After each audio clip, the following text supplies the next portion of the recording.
camera is on, and we're going to do a Speak to the Dead spread for Kit Kat. She would like to speak to some of her loved ones that have passed through the veil. At this point, I'm just going to shuffle, but as I shuffle, I'm going to read the questions associated with the read. There are six spaces. The first one will start here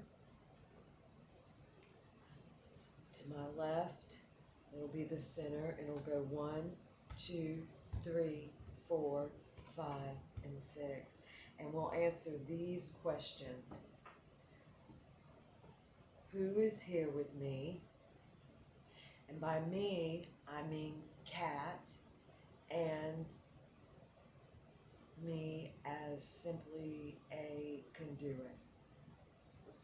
Who is here with me is number 1. Number 2, how did you die? Sometimes I've found that that's not the issue, and they'll let us know if that's so. So I always look forward to that question. I've done this spread, and that question sometimes just comes up, so the answer just is so great. They're all great. Why are you here is number 3. What is it like to be dead? What message do you want to convey specifically to Kat? She asked about possible course corrections, so I'll mention that, and they know that, and I'm laying that forth now. I prepared the space, and it is, although all these books, it is a clear space for this read, and Kat, your people are welcome here. Your loved ones are welcome here, and they know that. This is just a little place at the ocean, and they're welcome to visit. Number 5. We already read that. What message do you want to convey to Kat? Okay. And what do I need to know? What do I need to know to convey to her to understand? So what does she need to know is number 6. Okay, well, we're going to get started. I'm going to pick up my phone and message Kat because I'm recording this for her. I'm going to tell her that I'm shuffling. I'm recording and shuffling. Recording and shuffling.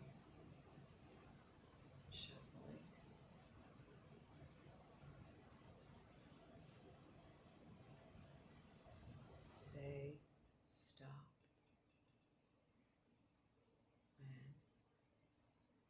you see stop. Say stop when you see, or hear stop when you see, or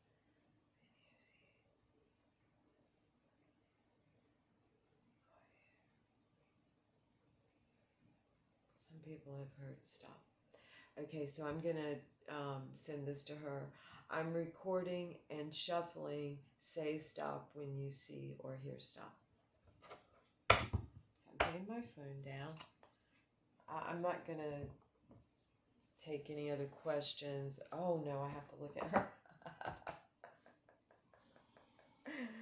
Okay, because she's going to tell me on here.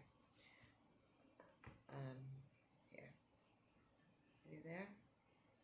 I want to make sure she saw that.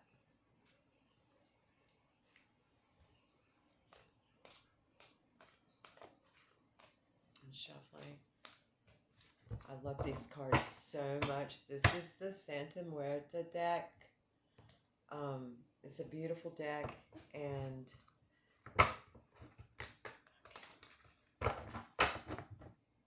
she just told me to stop, so I'm going to put these cards together. and tell I'm putting my phone away. I'm putting phone.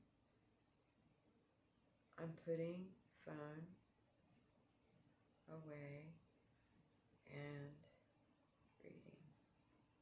You're here. She's here with us. So you are here. Are here too.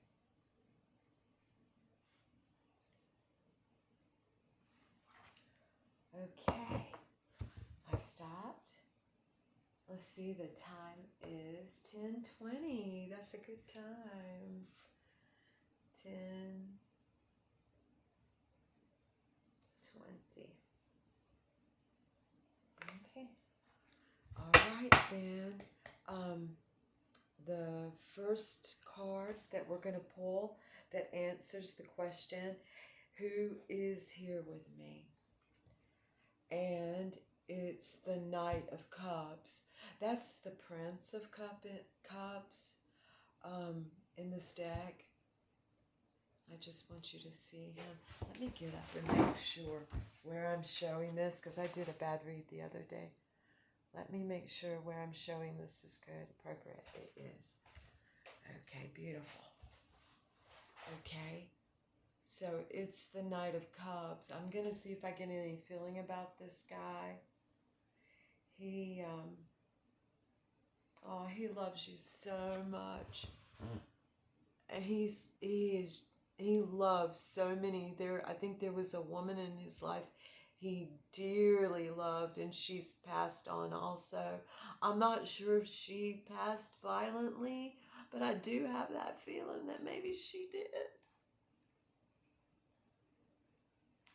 And he's cradling her skull and looking back over his shoulder. He's a very, very, very, very, very loving prince. He's a very loving man. And whoever this woman was that he cradles her, maybe a child,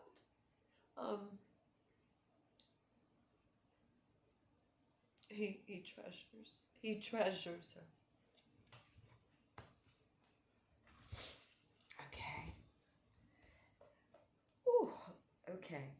How did you die? How did he die? In peace.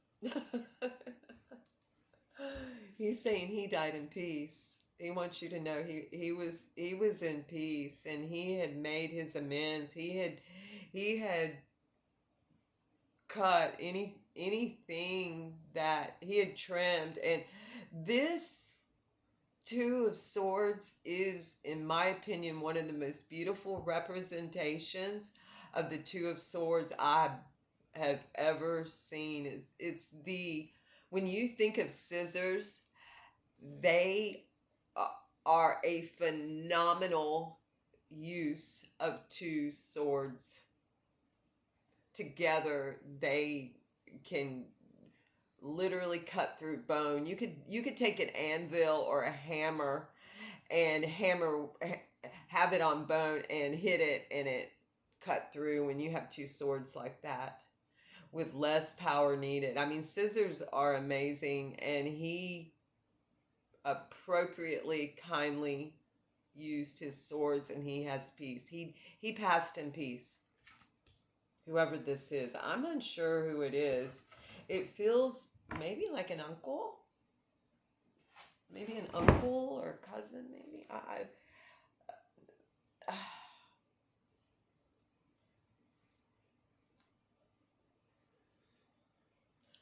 I'm unsure who it is, but okay. If I hear something, if he wants to tell me something, I mean, we're going to ask him more questions. The third question is, why are you here? He's looking back at me, and I'll take a picture of this at the end all together.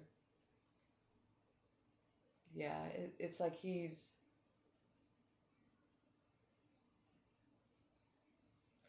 about to make another transition, and he knows what he carries with him into this next transition. That may be he's about to go through to another incarnation.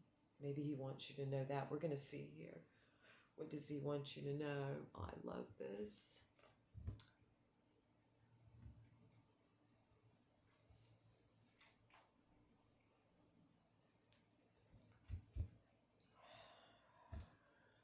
I have to stand up for a second and look at this in the light because the numbers are so tiny. Yeah, I really think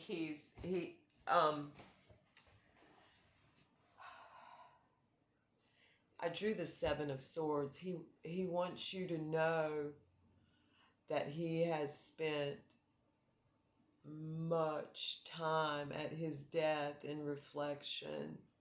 He has great hope. He's come to a place of hope. He's about to make some kind of transition. And he's been very pensive about it. And with this Seven of Swords, it shows a great contemplation of the past and the future. He's come out of the grave. He's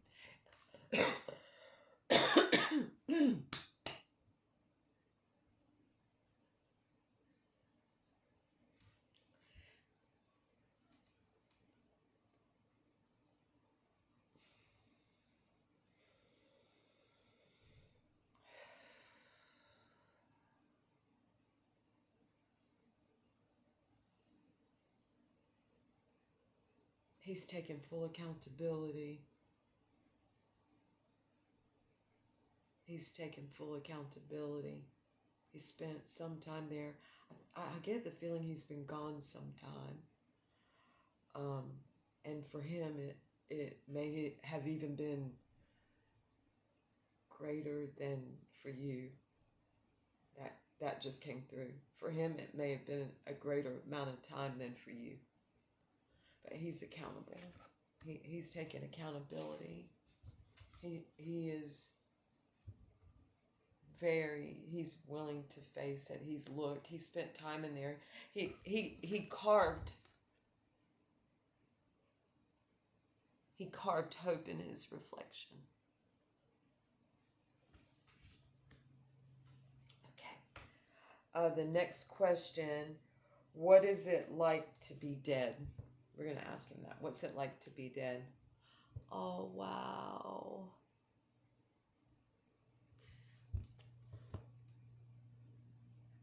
It's the Lovers. It's absolutely beautiful. It's a choice. He has so much choice in it. He's free. It's all about freedom. Death is freedom. Fear it not, because it is freedom. He is telling us it is freedom. This is a powerful person. And I feel very much you know who it is. I'm looking forward to you to filling me in on a little of his story. Death is freedom and love and choice. It is the Lovers. It is the alchemical. Death is the summation of the alchemical wedding. Wow. Okay. Question number 5. What message do you want to convey? He's going to convey this message directly to you. And that is Temperance, the art card. You do your alchemy, girl. You are an artist. And you are a magical artist. And you continue doing mixing as you are mixing. He's giving you great advice with the Temperance card. You're being tempered. You're being initiated. You're willingly, openly mixing yourself in ways that benefit yourself and others. And he's telling me right now, in my body, up through my toes and all the way up through my head, through my fingers, that this is it.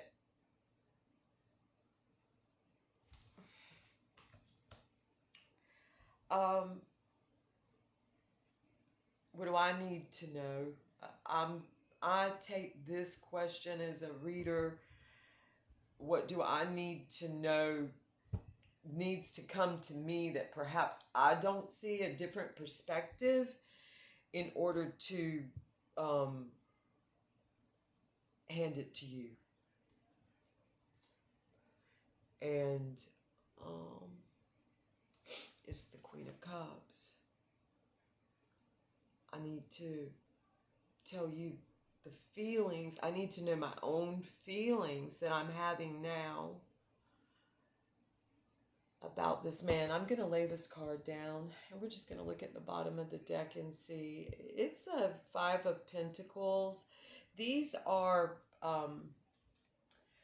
these in this Five of Pentacles, these skulls represent like eons of millennial of those that have gone before us. And those greenish skulls are actually, you could think of them as metallurgy. They are additions that have been added that have affected change throughout time.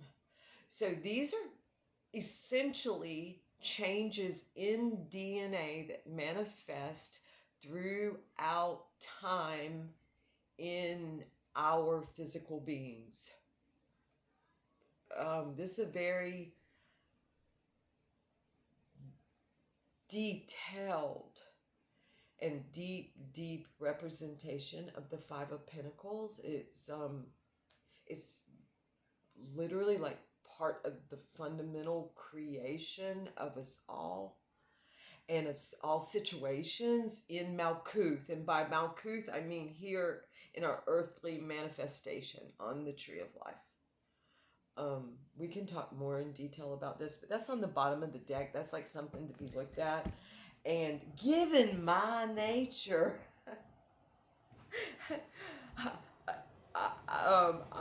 I'd rather talk about like the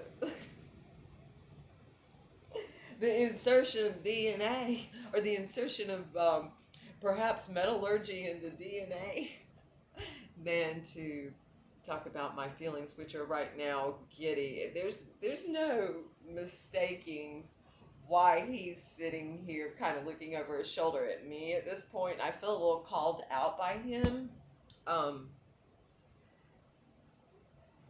because of my own feelings, and he's telling me to get in touch with my feelings about this read. I'm going to leave it on the table. I'm not going to pull it up. I'm going to leave it on the table because I'll need to go into that a little further. My feelings are not my foremost strongest part of my balance. I'm fairly fire dominant, so feelings are something that I come around to me and I come around to them. So I'm gonna get into my feelings more on this, but this is your read. This was such a good read. And I'm gonna take a picture of it, of course, and send it to you, and then I'm gonna immediately just send you this video. No editing. Let's see, I'm gonna take a picture of where the camera's still on, then take a picture of where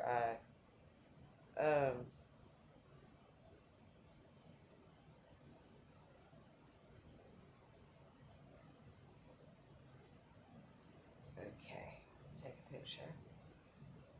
I'm taking a picture. It is, there we go. And what time is it? It is 10:34. So I'm going to send you your read right now. I'm hitting stop. Bop, bop, bop. Here I am hitting stop. Stop. Here we go.